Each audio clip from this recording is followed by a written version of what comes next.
إن الحمد لله نحمده ونستعينه ونعوذ بالله من شرور أنفسنا من سيئات أعمالنا من يهده الله فلا مضل له ومن يضلله فلا هادي له وأشهد أن لا إله إلا الله وحده لا شريك له وأشهد أن محمدا عبده ورسوله أما بعد فإن خير الحديث كتاب الله وخير الهدي هدي محمد صلى الله عليه وسلم وشر الأمور محدثاتها وكل محدثة بدعة وكل بدعة ضلالة وكل ضلالة في النار. وقال الله تعالى: يا أيها الذين آمنوا اتقوا الله حق تقاته ولا تموتن إلا وأنتم مسلمون. وقال الله تعالى: يا أيها الناس اتقوا ربكم الذي خلقكم من نفس واحدة وخلق منها زوجها وبث منهما رجالا كثيرا ونساء واتقوا الله الذي تساءلون به والأرحام إن الله كان عليكم رقيبا. وقال الله تعالى: يا أيها الذين آمنوا اتقوا الله وقولوا قولا سديدا يصلح لكم أعمالكم ويغفر لكم ذنوبكم ومن يطع الله ورسوله فقد فاز فوزا عظيما. اللهم صل على محمد وعلى آل محمد كما صليت على إبراهيم وعلى آل إبراهيم إنك حميد مجيد. اللهم بارك على محمد وعلى آل محمد كما باركت على إبراهيم وعلى آل إبراهيم إنك حميد مجيد. وقال النبي صلى الله عليه وسلم: تركت فيكم أمرين لن تضلوا ما تمسكتم بهما كتاب الله وسنتي رب اشرح لي صدري ويسر لي أمري واحلل عقدة من لساني يفقهوا قولي. سبحانك لا علم لنا إلا ما علمتنا إنك أنت العليم الحكيم. اللهم أرنا الحق حقا وارزقنا اتباعه وأرنا الباطل باطلا وارزقنا اجتنابه آمين يا رب العالمين. نبی کریم صلی اللہ علیہ وسلم مکہ کی سرزمین میں پیدا ہوئے. قریش کے خاندان سے آپ کا تعلق تھا اور آپ نے ساری زندگی مکہ اور قریش کے لوگوں کے درمیان گزاری. نبی کریم صلی اللہ علیہ وسلم کو قریش کے لوگ ان کے اخلاق، ان کے کردار کی وجہ سے صادق اور امین کہتے تھے. نبی کریم صلی اللہ علیہ وسلم پر جب اللہ تعالیٰ نے دین اسلام کو پھیلانے کی ذمہ داری دی، یعنی مبعوث فرمائے بحیثیت نبی، اور پھر جب نبی کریم صلی اللہ علیہ وسلم نے قریش اور مکہ کے سرداروں کے سامنے اللہ کے دین کی دعوت کو پیش کیا، تو ہم سب جانتے ہیں، ہم نے سیرت کی کتابوں میں، تاریخ کی کتابوں میں پڑھا ہے کہ کس طریقے سے انہوں نے اس شخص کو، جس کو وہ صادق اور امین کہتے تھے، جس کو وہ نیکوکاروں میں گنتے تھے، ان کی مخالفت کی، ان کا مذاق اڑایا، ان پہ ظلم و تشدد کیا، اور نہ صرف ان کی مخالفت کی اور ظلم و تشدد کیا بلکہ ان کے ساتھیوں کے ساتھ جو بے ایمانہ سلوک کیا گیا وہ سب بھی ہم جانتے ہیں. اسلام کی جو پہلی شہید خاتون تھی حضرت سمیہ رضی اللہ عنہا، جن کو اس وجہ سے شہید کیا گیا کہ وہ کہتی تھی لا الہ الا اللہ محمد رسول اللہ، اور شہید کرنے کا طریقہ یہ اپنایا گیا کہ ان کی شرمگاہ کے اوپر نیزے مارے گئے اور ان کو شہید کر دیا گیا. ان کے شوہر یاسر رضی اللہ عنہ کو اس طرح شہید کیا گیا کہ ان کے چاروں ہاتھ اور پاؤں 4 اونٹوں سے باندھ دیے گئے اور پھر چاروں اونٹوں کو مخالف سمتوں میں دوڑا دیا گیا. نبی کریم صلی اللہ علیہ وسلم کی بیٹیوں کو طلاقیں ملیں، نبی کریم صلی اللہ علیہ وسلم کو فاقے کرنے پڑے، آپ کے صحابہ کو شہید کیا گیا. آپ نے شدید تکلیف، پریشانی، رنج و الم کی زندگی گزاری. پھر مکے سے ہجرت کر کے مدینے گئے، وہاں بھی مستقل یہودیوں کی سازشیں، مشرکین کی سازشیں، آس پاس کے لوگوں کی سازشیں، اس کا سامنا کرتے رہے، اور سارا مدینہ کا جو دور تھا وہ انہی معاملات میں گزرا. اور پھر جب اللہ رب العزت نے 8 ہجری میں فتح مکہ نصیب کی تو مکہ کے لوگ جانتے تھے کہ نبی کریم صلی اللہ علیہ وسلم کے ساتھ ہم نے کیا معاملات کیے ہیں، نبی کریم صلی اللہ علیہ وسلم کے ساتھیوں پر ہم نے اتنے تشدد کیے ہیں، کس طرح ان کا بائیکاٹ کیا ہے، کس طرح ہم نے ان کو برے برے القابات اور معاملات ہم نے ان کے ساتھ کیے ہیں. تو وہ یہ توقع کر رہے تھے کہ جب نبی کریم صلی اللہ علیہ وسلم مکہ تشریف لائیں گے فاتح کے طور پہ تو پتہ نہیں ہمارے ساتھ کیا ہوگا، ہماری قسمت کے کیا فیصلے ہوں گے۔ لیکن دنیا نے ایک عجیب منظر دیکھا کہ جب فاتح مکہ یعنی رسول اللہ صلی اللہ علیہ وسلم اپنی سواری پر سوار مکے کے اندر فاتح کے طور پہ داخل ہو رہے ہیں تو نہ کوئی فخر ہے، نہ کوئی تکبر ہے، نہ کوئی شورشاہ ہے، نہ کوئی پروٹوکول ہے، بلکہ اپنی سواری پر اپنے سر کو جھکائے اللہ رب العزت کے سامنے عاجزی سے داخل ہو رہے ہیں۔ یہ جو عاجزی اور انکساری ہے یہ ایک مومن کی بنیادی صفت ہے۔ اللہ تعالیٰ نے مومن کے لیے جو ایک انتہائی خوبصورت لفظ، اور وہ لفظ وہ نام جس کو اللہ تعالیٰ اپنی ذات سے منسوب کرتے ہیں، وہ اللہ تعالیٰ نے نام دیا ہے عباد الرحمن، عبد الرحمن۔ اور سورہ فرقان کے آخر رکوع میں اللہ تعالیٰ فرماتے ہیں وہ عباد الرحمن، جب اللہ تعالیٰ اپنے بندوں کی، رحمان کے بندوں کی نشانیاں گنواتے ہیں، اور یہ رکوع بہت ہی شاندار، بڑا ہی اہم رکوع ہے۔ شیخ علی الوظیفی حافظہ اللہ جو مدینہ کے امام ہیں مسجد نبوی کے، وہ کہتے ہیں کہ اگر تم اس رکوع کو اپنی زندگی پہ نافذ کر لو تو یہ تمہارے لیے کافی ہوگا انشاءاللہ، کیونکہ یہ وہ صفات ہیں جو اللہ تعالیٰ نے اپنے بندوں کی گنوائی ہیں کہ میرے بندوں کی یہ صفات ہیں۔ اور پہلی صفت جو اللہ رب العزت نے بتائی اپنے بندوں کی، وعباد الرحمن، اور رحمان کے بندے، یمشون علی الارض، جب وہ زمین پر چلتے ہیں، ہاؤنا، تو وہ عاجز ہو کر چلتے ہیں، وہ عاجزی اور انکساری کے ساتھ چلتے ہیں۔ اور یقین کیجئے، سمجھ لیجئے کہ جنت میں جو جانے کا سفر ہے وہ عاجزی اور انکساری سے ہی شروع ہوتا ہے۔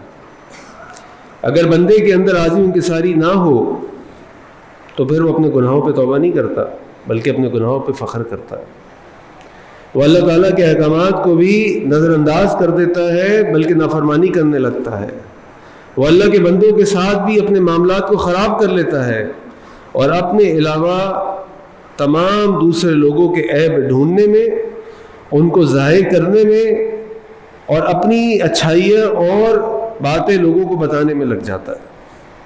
اب آپ مجھے بتائیے کہ نبی کریم صلی اللہ علیہ وسلم سے بڑھ کر اس دنیا میں اچھا انسان کوئی ہوگا؟ آپ کے بارے میں اللہ تعالیٰ نے فرمایا وَإِنَّكَ لَعَلَىٰ خُلُقٍ عَظِيمٍ، آپ اخلاق کے بہترین درجے پر فائز ہیں، آپ اللہ تعالیٰ کے محبوب ترین بندے ہیں۔ لیکن اللہ کے نبی صلی اللہ علیہ وسلم کیا فرماتے ہیں؟ اللہ کے نبی فرماتے ہیں وسلم ان اللہ اوحى الیہ، اللہ تعالیٰ نے مجھے وحی کی ان تواضعوا، کہ میں تواضع یعنی عاجزی و انکساری کو اختیار کروں۔ اگر اللہ کے نبی صلی اللہ علیہ وسلم جیسا بندہ جس کو اللہ رب العزت نے دنیا میں بھی ہمیں اس کا مقام بتایا، اس کا مرتبہ بتایا، اور آخرت میں بھی جو ان کا مقام مرتبہ ہے کہ اللہ رب العزت کے سامنے شفاعت کبریٰ کریں گے، جس کے بعد حساب کتاب شروع ہوگا، جنت کا دروازہ کھٹکھٹائیں گے اور جنت کا داروغہ پوچھے گا کون، اور وہ کہیں گے محمد، تو وہ کہے گا کہ مجھے ہی حکم دیا گیا تھا کہ جب محمد صلی اللہ علیہ وسلم آئے تو پھر جنت کا دروازہ کھولنا۔ وہ شخص اس سارے ظلم و ستم کے بعد جب مکہ کے لوگوں نے جو اس کے ساتھ کیے، میں نے آپ کو یہ بات اس لیے بتائی کہ ہمارے ذہن میں پوری صورتحال اور پورا منظر واضح ہو۔ ابھی تو میں نے آپ کو کچھ بھی نہیں بتایا کہ اگر میں آپ کو دوبارہ یاد دلاؤں جو ہم سب بچپن سے پڑھتے آتے ہیں، طائف والوں نے کیا کیا، امیہ بن خلف نے کیا کیا، ابو لہب نے کیا کیا، ابو جہل نے کیا کیا، ان سارے لوگوں کے سامنے جب اللہ کے نبی صلی اللہ علیہ وسلم داخل ہوتے ہیں، اور اللہ کے نبی صلی اللہ علیہ وسلم جانتے تھے ان کا کیا مقام ہے، یہ مقام ہمیں بعد میں نہیں پتہ چلا، آپ جانتے تھے، اس کے باوجود جب نبی کریم صلی اللہ علیہ وسلم وہاں داخل ہوتے ہیں تو اس طریقے سے داخل ہوتے ہیں کہ یمشون علی الارض ہاؤنا، کہ اللہ کی زمین پر چلتے ہیں عاجزی اور انکساری کے ساتھ۔ ہم میں سے کچھ لوگ اس غلط فہمی کا شکار ہیں کہ اگر اللہ تعالیٰ نے ہمیں بہت مال دے دیا ہو تو ہم بہت اچھے ہیں۔ اگر یہ مال اللہ تعالیٰ کے رحم اور فضل کی واحد نشانی ہوتی اور سرٹیفکیٹ ہوتا تو پھر قارون جہنم میں نہیں جاتا۔ قارون جیسا خزانہ تو نہیں ہے نا ہمارے پاس، جس کے خزانوں کی چابیاں اونٹوں کی ایک جماعت لے کر چلتی تھی، خزانے نہیں، خزانوں کی تجوری کی چابیاں، اگر یہ جنت کا معاملہ منصب کے ساتھ ہوتا تو فرعون اللہ کا سب سے بڑا دشمن نہیں ہوتا. فرعون سے بڑا منصب جس نے دعویٰ کیا نا ربکم الاعلیٰ، اور کنٹرول اختیار اتنا کہ پوری نسلیں جو ہیں وہ ختم کر دیں، اس نسل کے پورے بیٹوں کو ختم کر دیا. پاور اندازہ کر سکتے ہیں آپ کیا پاور ہوگا اس کا کہ عوام بول نہیں پا رہی کچھ. لیکن اللہ کو یہ پسند نہیں ہے. اللہ کو کون پسند ہے؟ مصعب بن عمیر رضی اللہ عنہ، کہ جب شہید ہوتے ہیں تو اتنی چادر بھی نہیں ہے کہ پورا جسم ڈھانپ دیا جائے. سر ڈھانپتے تو پاؤں کھلتے، پاؤں ڈھانپتے تو سر کھل جاتا. اور وہ کون تھا؟ مکے کا شہزادہ. اللہ کو کون پسند ہے؟ بلال رضی اللہ عنہ، جن کے قدموں کی آہٹ کی آواز اللہ کے نبی صلی اللہ علیہ وسلم نے جنت میں سنی. اور کتنے ایسے صحابہ ہیں جن کے پاس کھانے کو نہیں ہوتا تھا، پہننے کو نہیں ہوتا تھا، غریب غربا میں شمار ہوتا تھا. ابو ہریرہ رضی اللہ عنہ. یہ معیار ہے اللہ کے یہاں، یہ عاجزی اور انکساری اللہ کو. اور بھی میں سلمان میرے ساتھ آئے ہوئے آپ کے خطیب ہیں ماشاءاللہ، ہم ابھی بیٹھے ہوئے تھے تو ہم سیرت کی ایک کتاب پڑھ رہے تھے. تو میں نے کہا سلمان جب یہ حدیث سامنے آتی ہے نا تو کانپ جاتے ہیں، سمجھ نہیں آتا کیا کریں. ہم تو الٹ جا رہے ہیں کہ اللہ کے نبی صلی اللہ علیہ وسلم اپنے صحابہ کو کہتے ہیں کہ تمہیں میں بتاؤں کہ جنت میں جانے والے کون ہیں. جنت میں جانے والے ہیں کل ضعیف متضعف، ہر کمزور، ہر وہ شخص جس کو کوئی گنتا نہیں ہوگا، جس کو کوئی جانتا نہیں ہوگا، جس کو کوئی مانتا نہیں ہوگا. یہ جنت کی اکثریت ہے. ہم تو ادھر دوڑ رہے ہیں، ہمارا نام ہو جائے، ہمارے ناموں کے ساتھ القابات لگ جائیں، جب ہم کہیں جائیں تو 2 آدمی ہمارے ساتھ چلیں، ہمارے اٹھتے بیٹھے فوٹو کھینچیں، ہمارا نام بڑے حروف سے لکھا جائے. اور اللہ کے نبی بتا رہے ہیں کہ جنت کی اکثریت ان لوگوں کی نہیں ہے. اس کا معنی یہ نہیں ہے اللہ نہ کرے کہ ہم کسی کی نیت یا اخلاص کے اوپر بات کریں. اللہ جانتے ہیں، وہ جانتا ہے، ہم نہیں جانتے. لیکن گول اور مشن کیا ہے؟ اور یہ تمام احادیث قرآن کی آیات سے اللہ تعالیٰ قرآن میں فرماتے ہیں ان الذین آمنوا وعملوا الصالحات، بے شک وہ لوگ جو ایمان لے کر آئے اور نیک اعمال کیے، وَأَخْبَتُوا إِلَىٰ رَبِّهِمْ، اور اپنے رب کے سامنے عاجزی کا اظہار کرتے ہیں، لہم جنات، ان کے لیے جنتیں ہیں، خالدین فیہا، اور اس میں ہمیشہ رہیں گے. یہ کل ضعیف متضعف. اور اگر آپ جاننا چاہتے ہیں کہ میرے اندر اور آپ کے اندر کوئی کبر کی نشانی ہے، یعنی عاجزی کا جو الٹ ہے، فخر کرنا، جیسے اس حدیث میں اللہ کے نبی آگے فرماتے ہیں کہ ان اللہ اوحی الی ان تواضعوا، کہ اللہ تعالیٰ نے مجھے وحی کی کہ میں تواضع اختیار کروں. اور فرمایا ولا یفخر احد علی احد، کہ تم میں سے کوئی کسی کے اوپر فخر نہ کرے. کس بات کا فخر کریں گے؟ اور اگر آپ نشانی جاننا چاہتے ہیں تو میں آپ کے سامنے کچھ نشانیاں بتاتا ہوں. سب سے پہلی نشانی، اگر آپ دیکھنا چاہتے ہیں کہ آپ کے اندر عاجزی ہے، انکساری ہے، تو سب سے پہلی نشانی ہے کہ جن لوگوں کے اندر عاجزی و انکساری ہوتی ہے نا، وہ اپنا نام نہیں چاہتے. وہ نیکی کے کام کرتے ہیں، وہ خیر کے کاموں میں حصہ ڈالتے ہیں، لیکن بولتے دیکھو میرا نام نہ ہے، کسی کو پتہ نہ چلے، کیونکہ اس سے میرے دل میں ریاکاری پیدا ہو سکتی ہے. وہ کہتے ہیں دوسروں کا نام ہے، دوسروں کا نام ہے، کریڈٹ دوسروں کو دیتے ہیں. بھائی ہم تو کچھ بھی نہیں آتا. انہوں نے کیا یہ کام، ماشاءاللہ دیکھیں کتنے زبردست نوجوان ہیں، کتنے زبردست بزرگ ہیں، انہوں نے کیا کام. جب آپ کے دل میں خواہش پیدا ہونے لگے نا کہ میرا نام آ جائے، تو سمجھ لیں کہ کچھ گڑبڑ شروع ہو گئی ہے. نمبر 2، جب لوگ آپ کی تعریف کریں تو آپ کو بے چینی شروع ہو جائے، آپ کو گھبراہٹ شروع ہو جائے، آپ کو یہ فکر پڑ جائے کہ جس طرح آج اللہ تعالیٰ نے میری کوئی نیکی یا اچھائی ان کے سامنے ظاہر کر دی، اگر اللہ نے میری گناہ ان کے سامنے ظاہر کر دیے تو میں کہاں جاؤں گا. ہم میں سے کوئی گناہوں سے پاک نہیں ہے.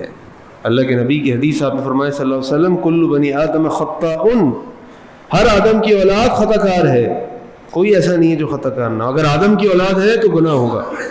فرق صرف یہ ہے کہ آپ کے گناہ اور ہیں اور میرے گناہ اور ہیں, یہ فرق ہو سکتا ہے. لیکن جس کی منزل, جس کا مقام بڑا, اس کی سوا بھی بڑی. یعنی جس کو اللہ نے بڑا مرتبہ دیا, جیسے ابھی میں اسلام آباد میں تھا تو ڈاکٹر فضل الہی صاحب سے ملاقات ہوتی ہے, جو علامہ صالح الہی صاحب کے بڑے بھائی ہیں, بڑی محبت کرتے ہیں. تو وہ کہتے ہیں, ایک دوست ان کے خاص خدمت کرتا ہے تو میرے ساتھ تھا, کہنے لگا کہ میں ڈاکٹر صاحب کو ایک دفعہ ایک مسجد کی ستا کے لے کے گیا اسلام آباد شہر سے آگے بحریہ ٹاؤن کی طرف. کہنے لگے کہ ہم جب واپس آنے لگے نا تو عصر کا ٹائم قریب تھا, اور ڈاکٹر صاحب کی پریشانی یہ تھی, اور مستقل گاڑی میں دعا کرتے, اللہ میری جماعت ضائع نہ ہو, اللہ میری جماعت ضائع نہ ہو, اللہ میری جماعت ضائع نہ ہو, اللہ میری جماعت ضائع نہ ہو. اور کہتے ہیں کہ چوک صاحب کہتے ہیں کہ بھائی جس کو اللہ نے علم دیا ہو, جس کو اللہ تعالیٰ نے کوئی مقام دیا ہو, اس کی پھر پکڑ بھی اتنی ہے. اگر وہ مسجد کا امام ہے یا مسجد کا خطیب ہے تو میری پکڑ بھی اتنی زیادہ ہے جو شاید عام مقتدی اور سامع کی نہ ہو. اگر میں آپ کے سامنے ایک بات کہہ رہا ہوں اور یہ خواہش میں ہی رکھتا ہوں کہ میرا نام لیا جائے تو میری تو پکڑ ہو جائے گی نا. لیکن یہ عاجز لوگوں کی فکر ہے. اب آپ سوچیں ڈاکٹر فضل الہی کتنا بڑا نام ہے, کتنا بڑا نام ہے, آپ کو اندازہ نہیں. جو نہیں جانتے وہ نہیں جانتے, اور جو جانتے ہیں وہ جانتے ہیں. یعنی میں نے ایک عالم سے سنا کہ آج اگر ہمارے ملک میں کوئی اللہ کی رحمت کے کوئی سائے ہے نا تو یہ کچھ علماء رہ گئے, حافظ مسعود عالم صاحب, ڈاکٹر فضل الہی صاحب, ڈاکٹر سہیل حسن صاحب. یہ شاید اللہ کے طفیل, اللہ تعالیٰ ان کے طفیل, اللہ تعالیٰ ہمیں, یا ان کی وجہ سے اللہ تعالیٰ کچھ ہم پہ رحم کرتے ہیں, ورنہ ہمارے اعمال تو ختم ہو گئے. جو بڑے بڑے کبار علماء, متقی, یہ لوگ ہمارے یہاں موجود ہیں جو دعائیں کرتے ہیں امت کے لیے, ہمارے لیے. تو دوسری چیز, اور اللہ کے نبی صلی اللہ علیہ وسلم نے اس موقع فرمایا جب کوئی شخص تمہاری تعریف کرے تو یہ دعا پڑھا کرو, اللہم لا تؤاخذنی بما یقولون, اللہ میری پکڑ نہ کیجیے گا اس کے اوپر جو یہ کہہ رہے ہیں. واغفر لی ما لا یعلمون, اور مجھے معاف کر دیجیے گا جو یہ نہیں جانتے. اللہ میں بہت گنہگار ہوں, بہت گنہگار ہوں. واجعلنی خیرا مما یظنون, اور مجھے ان کے گمان سے بھی اچھا بنا دیجیے.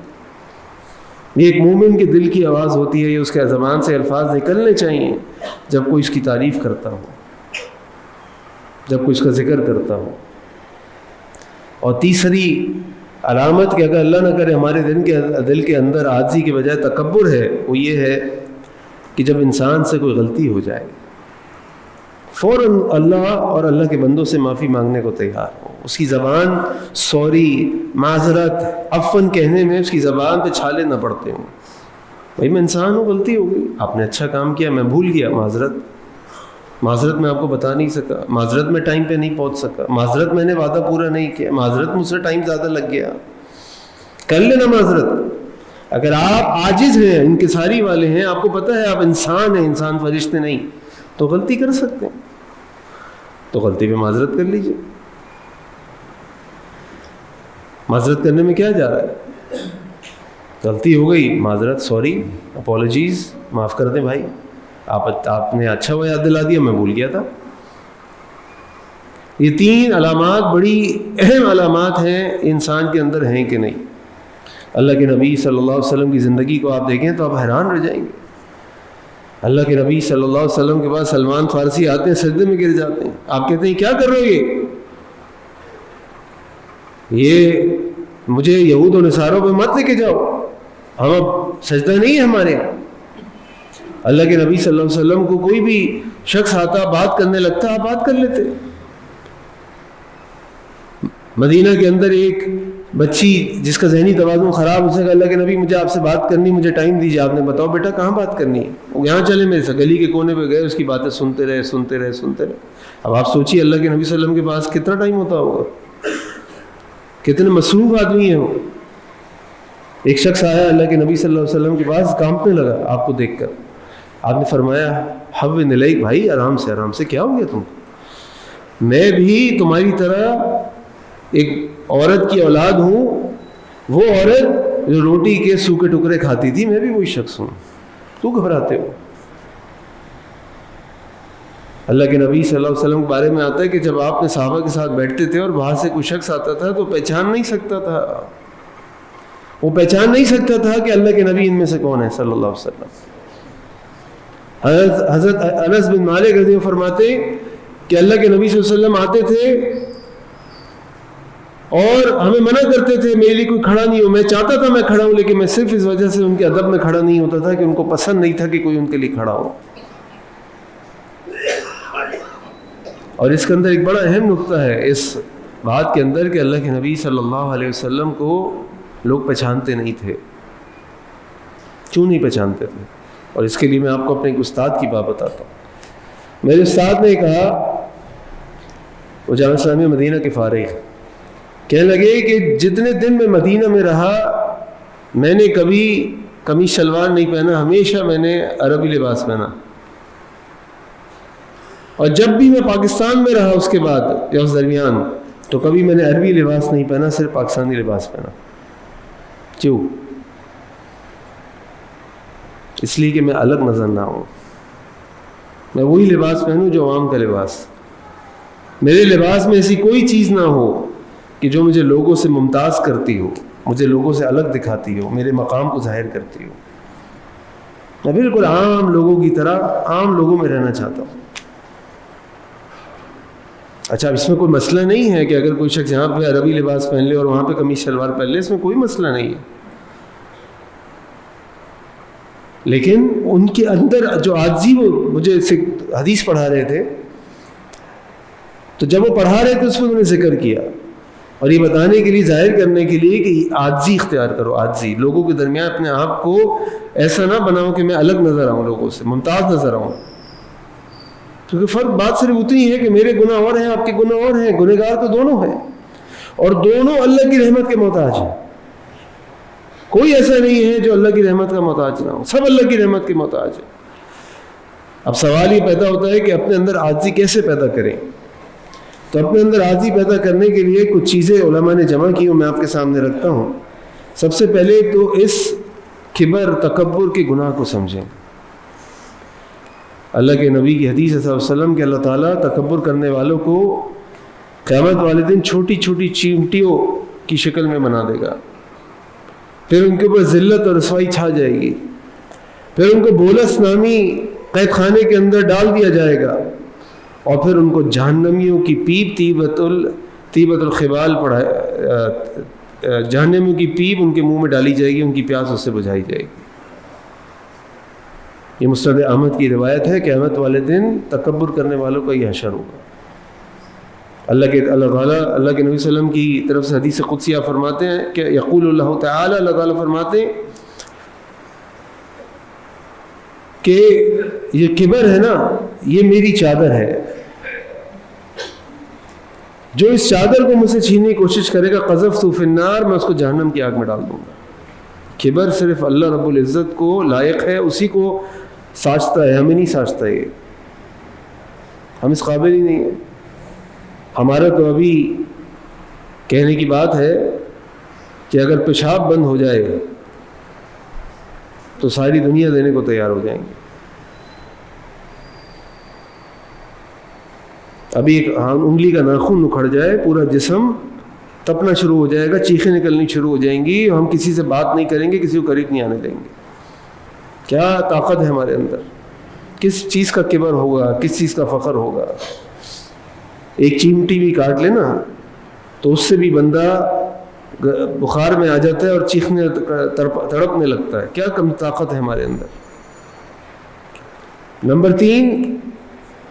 2، اپنے دل کو چیک کریں۔ دل کو دیکھیں، انگلش میں کہتے ہیں بلیسڈ اور بیٹر۔ ایک چیز ہے کہ اللہ تعالیٰ نے آپ کو کوئی فضل کیا، علم دیا، منصب دیا، عزت دی، مقام دیا، مال دیا، آپ اس پہ اللہ تعالیٰ کے شکر گزار بندے بنتے ہیں، یعنی بلیسڈ فیل کرتے ہیں، یا آپ اپنے آپ کو دوسروں سے بہتر فیل کرتے ہیں یا بہتر فیل کرتے ہیں۔ فرق ہے دونوں میں نا۔ ایک ہے بندہ اللہ رب العزت کا شکر گزار بنتا ہے، اللہ تعالیٰ شکر ہے آپ نے مجھے علم دیا، مجھے ایک اہل علم کے ساتھ شامل کیا یا ان کے ساتھ رہنے کی توفیق عطا کی، اللہ آپ کا شکر ہے آپ نے مجھے مال دیا کہ میں محتاجوں کے آگے محتاجگی مجھے نہ سامنا کرنا پڑے. اللہ آپ نے مجھے ایسا منصب دیا, ایسا مقام دیا کہ میں لوگوں کے کام آ سکتا ہوں, خیر کے کام کر سکتا ہوں. اور ایک یہ ہے کہ آپ کہیں ابلیس کی طرح انا خیر منہ, اللہ میں نہیں کرتا اس کو سجدہ, میں تو اس سے بہتر ہوں, میں کیوں سجدہ کروں اس کو. خلقتہ من نار خلقتہ من طین خلقتہ من طین خلقتنی من نار, مجھے اس کو آپ نے مٹی سے پیدا کیا, مجھے آگ سے پیدا کیا, آگ اٹھنے والی مٹی زمین پہ پڑی ہوئی, میں نہیں کرتا سجدہ. اس نے بجائے بلیسڈ فیل کرنے کے بیٹر فیل کیا. اللہ نے اس کو کہا تم لعین ہو گئے اور تم جہنمی ہو گئے. تو ہم جب اللہ تعالیٰ کی نعمتوں کے بارے میں سوچیں تو ہم اللہ کے شکر گزار بندے بنیں یا اللہ تعالیٰ کے ساتھ اللہ تعالیٰ کی نعمتوں پہ تکبر کا راستہ اختیار کریں, یہ سوچنے سمجھنے کی ضرورت ہے. نمبر 3, اپنی تنہائی کو, اپنے باطن کو اپنے ظاہر سے اچھے بنائیں. اپنی تنہائی کو اپنی مجلسوں سے اچھا بنائیں. اگر یہاں پہ بیٹھ کے 5 منٹ ذکر کرتے ہیں تو اکیلے بیٹھ کے 10 منٹ ذکر کرنے والے بنیں.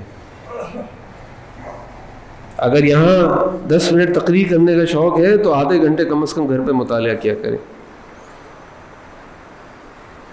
ہمارا باطن, ہماری کوشش یہ ہونی چاہیے کہ ہمارا باطن ہمارے ظاہر سے بہتر ہو. نمبر 4, ہمیں ہمیشہ یاد رہنا چاہیے کہ عزت کس چیز میں ہے. عزت مال میں نہیں ہے, عزت مقام میں نہیں ہے, عزت منصب میں نہیں ہے. عزت کس میں ہے؟ عزت تقوی میں ہے. ان اکرمکم عند اللہ اتقاکم. اللہ کے ہاں تو عزت دار وہ ہے جس کے پاس تقوی ہے. وہ مصعب بن عمیر ہو, بلال رضی اللہ عنہ جیسا ہو تو جنتی ہے. کیا مقام ہے اس کا. اس کی جگہ اگر فرعون جیسا منصب ہو, اختیار ہو, قارون جیسی دولت ہو, ابو جہل جیسی سرداری ہو, جہنم جہنم. نمبر 5, یاد رکھیں عزت دینے والا کون ہے. عزت دینے والا اللہ ہے. آپ کے پاس کتنا کچھ, آج اس ملک میں بڑے بڑے لوگ موجود ہیں نا, جن کے پاس مال بھی ہے, جن کے پاس منصب بھی ہے, جن کے پاس خاندان بھی ہے, لیکن مجھے بتائیے کتنی دفعہ آپ کے دل سے ان کے لیے دعا نکلتی ہے. کن ناموں سے ہم ان کو پکارتے ہیں, ان کا ذکر کرتے ہیں. اور ایک متواضع, ضعیف, متضعف عالم دین یہاں پر آتا ہے, اس کے لیے ہمارے دل میں کتنی عزت ہوتی ہے. موٹر سائیکل پہ بیٹھ کے بیچارہ آتا ہے, بس سے اتر کے بیچارہ آتا ہے, اس کے لباس سے ہمیں اس کے حالات کا پتہ چلتا ہے. اور ویسے ہی آپ کو ایک بات کہہ رہا ہوں تاکہ ہم سب کی اصلاح ہو. میرے ایک استاد نے مجھے کہا کہ اگر تم دیکھنا چاہتے ہو نا کہ تمہارے دل میں علماء کی کتنی عزت ہے, تو اس سے اندازہ کر لیا کرو کہ جب تمہارے گھر میں علماء آئیں تم سے ملنے کے لیے تو تم ان کی دعوت میں کتنا اہتمام کرتے ہو, اور جب تم سے تمہارے دنیا والے ملنے آئیں تو تم کتنا اہتمام کرتے ہو. اس سے تم اپنے دل کو اور اپنے ذہن کو چیک کر لیا کرو. نمبر 6, اپنی کمزوریوں پہ نظر رکھیں. ہمارے گناہ اللہ رحم فرمائے اگر اللہ ظاہر کرنا شروع کر دے نا تو شاید جسم میں کوئی حصہ نہ بچے جس میں اس کے نشان نہ ہو. اگر نشانوں کی صورت میں یہ گناہ ہمارے جسم پہ ظاہر ہونے لگے. 24 گھنٹے جیسے ہم گزارتے ہیں بات چیت کرتے ہوئے, اکیلے, گھر والوں کے ساتھ, کاروبار کرتے ہوئے, نوکری کرتے ہوئے, بہت سارے معاملات ہمارے ایسے ہیں کہ کسی کو پتہ چل جائیں تو شاید منہ دکھانے کے قابل نہ ہو. اپنی کمزوریوں پہ نظر رکھیں, دوسروں کی اچھائیوں پہ نظر رکھیں. اور نمبر 7, اپنی موت کو یاد رکھیں. بیچ میں ایک واٹس ایپ کے اوپر ایک تصویر آئی تھی کہ پاکستان کا امیر ترین آدمی جو 25,000 کروڑ روپے چھوڑ کے مرا تھا, آج اس کی قبر ٹوٹی پڑی ہے, کوئی دیکھنے والا نہیں ہے اس کو. اپنی موت کو یاد رکھیں. اگر موت کو یاد رکھیں گے تو اس عزت کی فکر کریں گے جو دنیا میں بھی ملتی ہے اور آخرت میں تو ملے گی. اور موت کو یاد نہیں رکھیں گے تو سارا زور, ساری توجہ, ساری پریشانی اس دنیا کی عزت پر ہوگی جو بہت ہی چھوٹے وقت کے لیے ہوگی. ہماری زندگی کے ساتھ ختم ہو جائے گی. پھر کوئی ہوگا جس کو کوئی یاد رکھے گا، اور اللہ کرے ہمارے جانے کے بعد لوگ ہمیں اچھے ناموں سے یاد کریں، ہماری دنیا میں بھی عزت ہو، آخرت میں بھی عزت ہو، ہمارے والدین کی ہماری وجہ سے عزت ہو،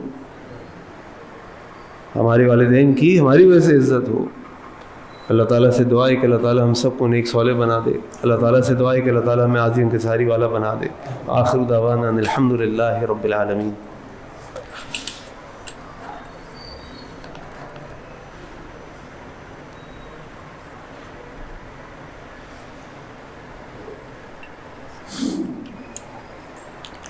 الحمد للہ رب العالمین والصلاة والسلام علی سید الانبیاء المرسلین، اما بعد. اللہ کے نبی صلی اللہ علیہ وسلم نے ایک دفعہ اپنے صحابہ سے کہا، جس کے دل میں ہر وہ شخص جس کے دل کے اندر رائی کے دانے کے برابر بھی تکبر ہوگا، لا يدخل الجنہ، وہ جنت میں داخل نہیں ہوگا. صحابہ نے پوچھا، اللہ کے نبی صلی اللہ علیہ وسلم، ہم میں سے شخص یہ چاہتا ہے کہ اس کا کپڑا اچھا ہو، اس کا لباس اچھا ہو، اس کے جوتے اچھے ہوں. آپ نے فرمایا یہ تکبر نہیں ہے. الکبر، پھر آپ نے تکبر کی تعریف بیان کی. آپ نے فرمایا کہ تکبر یہ ہے کہ الکبر بطر الحق وغمط الناس، حق کا انکار کر دینا اور لوگوں کو اپنے سے حقیر جاننا، یہ کبر ہے، یہ عاجزی کا الٹ ہے. اور عاجزی کیا ہے؟ حق کو قبول کر لینا اور لوگوں کو اپنے سے بہتر جاننا. کہ یہ شخص اگر عمر میں مجھ سے بڑا ہے تو یقیناً اس کی نیکیاں مجھ سے زیادہ ہوں گی، اور اگر یہ بچہ مجھ سے عمر میں چھوٹا ہے تو یقیناً اس کے گناہ مجھ سے کم ہوں گے. اللہ تعالیٰ سے دعا ہے کہ اللہ تعالیٰ ہم سب کو عظیم انکساری عطا فرمائے.